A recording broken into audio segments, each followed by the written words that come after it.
विद्यार्थी मित्रांनो, आजच्या व्हिडिओमध्ये आपण कंपाऊंड इंटरेस्ट या पाठाचा अभ्यास करणार आहोत। कंपाऊंड इंटरेस्ट समजून घेण्याच्या आधी आपण एकदा इंटरेस्ट म्हणजे काय याची उजळणी करूया। आता इंटरेस्ट म्हणजे काय, समजा एखाद्या व्यक्तीने एखाद्या संस्थेकडून, बँकेकडून किंवा पतपेढीकडून एक विशिष्ट रक्कम कर्ज म्हणून घेतली। त्या कर्जाच्या रकमेला एक विशिष्ट दर दिलेला असतो। तर दिलेल्या वेळेनंतर ती व्यक्ती ती रक्कम काही जास्त पैसे देऊन परत करते। त्या जास्तीने दिलेल्या पैशांनाच आपण व्याज किंवा इंटरेस्ट असे म्हणतो। व्याजाच्या व्यवहारात तीन गोष्टी महत्त्वाच्या असतात। पहिले आहे पी, नंतर एन आणि आर। पी म्हणजे प्रिन्सिपल अमाउंट, त्यालाच आपण मुद्दल असे म्हणतो, प्रिन्सिपल अमाउंट। दुसरे असते कालावधी, ज्या कालावधीसाठी आपण ते कर्ज घेत आहोत त्याला आपण एन ने दर्शवतो। समजा आपण कालावधी घेतला 2 years or we can say time period. आणि तिसरा असतो आर। आर म्हणजे कर्जाचा दर किंवा व्याजाचा दर। हा दर % पर एनम या पद्धतीने मोजला जातो। % पर एनम म्हणजे समजा तुम्ही 100 रुपये कर्ज घेतले आणि जर दर 8% असेल किंवा 8% पर एनम असेल तर एका वर्षाला 100 रुपयासाठी तुम्हाला 8 रुपये व्याज द्यावे लागेल। समजा तुमची रक्कम 200 रुपये असेल तर एका वर्षासाठी 200 रुपयाला तुम्हाला 16 रुपये व्याज द्यावे लागेल। किंवा दुसरं उदाहरण सांगायचं म्हटलं, जर 100 रुपये रक्कम तुम्ही कर्ज म्हणून घेतली तर 2 वर्षासाठी तुम्हाला 16 रुपये 100 रुपयाला व्याज द्यावे लागेल। 8% पर एनम म्हणजे 100 रुपयाच्या मागे दर वर्षाला 8 रुपये व्याज तुम्हाला मोजावे लागेल। अशा पद्धतीने हा दर मोजला जातो। आता कंपाऊंड इंटरेस्ट।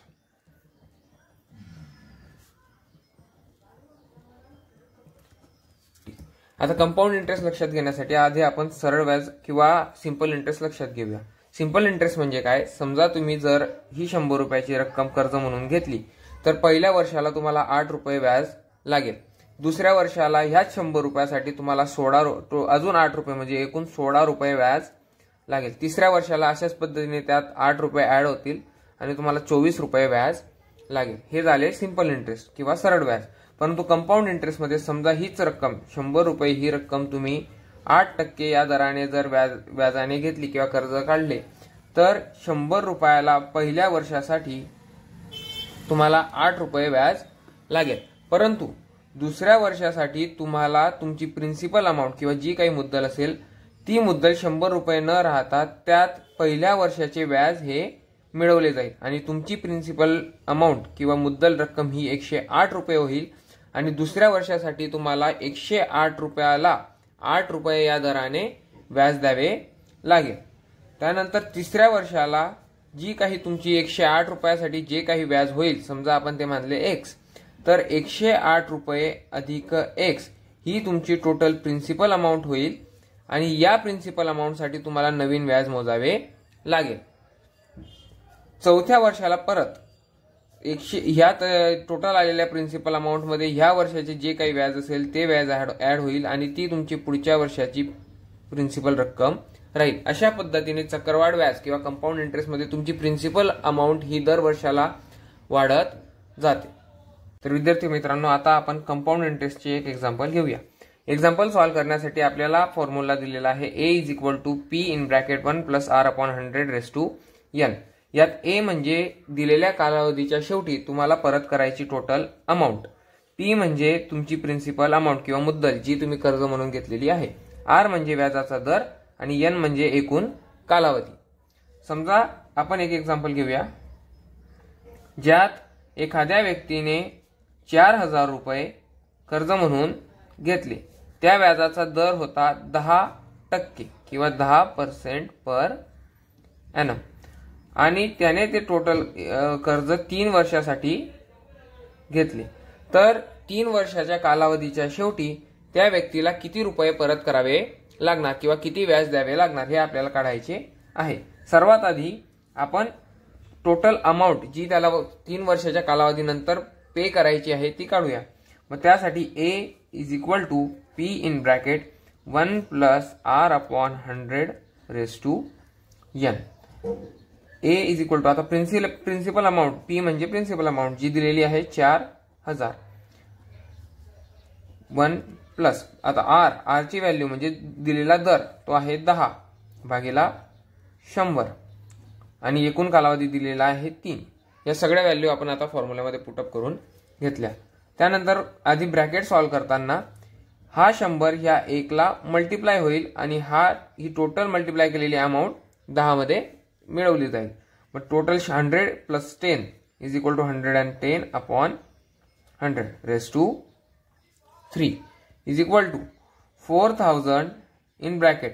आता ह्या ब्रॅकेटला सिम्प्लिफाय करताना 100 अपॉन 10 म्हणजे आपण 0 कॅन्सल आउट केले रेज टू 3. आता ह्या पूर्ण ब्रॅकेटचा आपल्याला क्यूब करायचा आहे म्हणून 4000 इन ब्रॅकेट 1331 भागिला 10 चा वर्ग 100 गुणिला 10 म्हणजे टोटल 1000. आता ह्या मल्टिप्लिकेशनला आपण तिघही शून्य कॅन्सल आउट करू शकतो. 4 into 1331 इज इक्वल टू 4 2 3 4. एवढी टोटल अमाऊंट 4324 एवढी टोटल अमाऊंट 3 वर्षाच्या शेवटी आपल्याला परत करावी लागणार. आता जर व्याज काढायचे असेल तर interest is equal to total amount minus principal amount. म्हणजे आपल्याला 4 वर्षानंतर आपण परत केलेली रक्कम आणि यातून जर आपण प्रिन्सिपल अमाऊंट वजा केली तर आपल्याला एकूण व्याज मिळते. म्हणून 4324 minus 4000 which is equal to 324 rupees. म्हणजेच 4000 रुपयासाठी 10% दराने 3 वर्षासाठी जर आपण चक्रवाढ किंवा कंपाऊंड इंटरेस्टने कर्ज घेतले तर आपल्याला 324 रुपये इंटरेस्ट द्यावा लागणार. विद्यार्थी मित्रांनो, आपण कंपाऊंड इंटरेस्टचे अजून एक एक्झाम्पल समजून घेऊया. आता एक्झाम्पल बघा. Find number of years for which the compound interest of ₹9000 is 1890 at the rate of 10% per annum.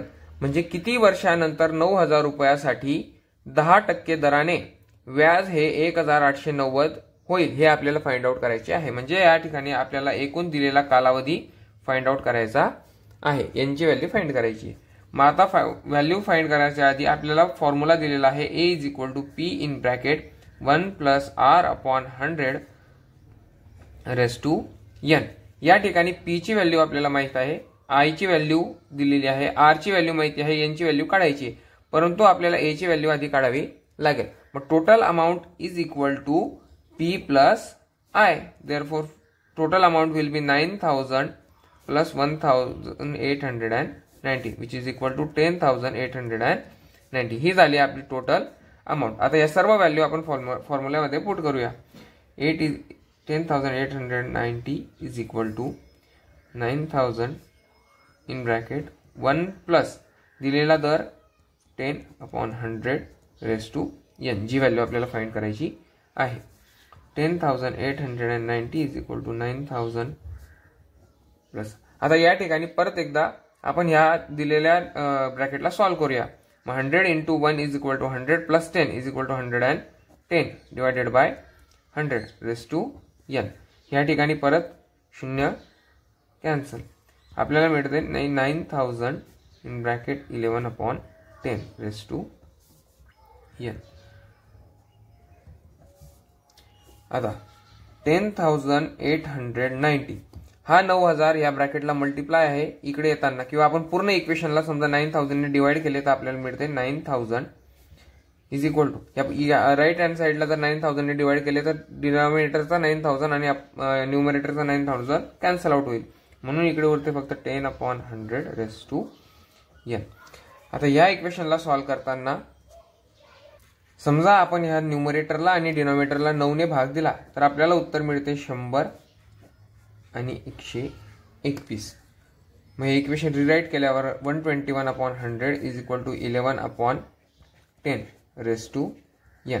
आता यावरून आपल्या लक्षात येते की 121 हा 11चा वर्ग आहे आणि 100 हा 10चा वर्ग आहे. म्हणून आपण लिहू शकतो 121 upon 100 is equal to 11 upon 10 raise to 2. म्हणजेच आपल्याला यांची व्हॅल्यू मिळाली 2 इयर्स.